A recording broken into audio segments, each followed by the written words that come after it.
तर इकडे रत्नागिरी सिंधुदुर्गवर शिवसेनेचा दावा कायम असल्याचं उदय सामंतांनी म्हटलंय। किरण सामंतांनी माघार घेण्यासंदर्भातलं ट्विट डिलीट केलंय। किरण सामंतांची आम्ही समजूत काढली असं उदय सामंत म्हणाले। शिंदेंना त्रास होऊ नये म्हणून किरण सामंतांनी माघारीची पोस्ट केली होती, तर राणेंनी दम दिल्यानं किरण सामंतांनी उमेदवारी मागे घेतली असं वैभव नाईक म्हणाले।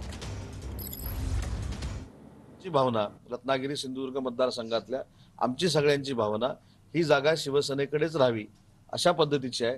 त्याच्यामुळे मला असं वाटतं की त्याच्यानंतर ते ट्विट आमची बैठक झाल्यानंतर आता आहे का मला माहित नाही, ट्विट काढले ते काढलं ना, तेच सांगितलं 10 वाजता ते त्यांनी केलं होतं ट्विट। त्याच्यानंतर आमची बैठक झाली, माझी व्हीसी देखील झाली पदाधिकाऱ्यांबरोबर, आणि त्याच्यानंतर त्यांना आम्ही समजवलं की शेवटी राजकारणामध्ये भावनिक होणं ठीक आहे, परंतु अशा पद्धतीचा सोशल मीडियाचा वापर होऊ नये असं देखील त्यांना सांगितलं, माझे मोठे बंधू असले तरी। आणि त्याच्यानंतर त्यांनी ते ट्विट मागे घेतलेलं आहे।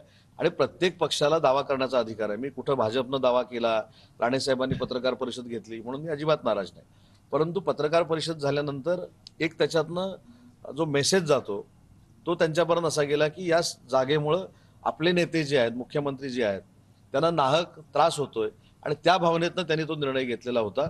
त्यांचा तो वैयक्तिक निर्णय होता।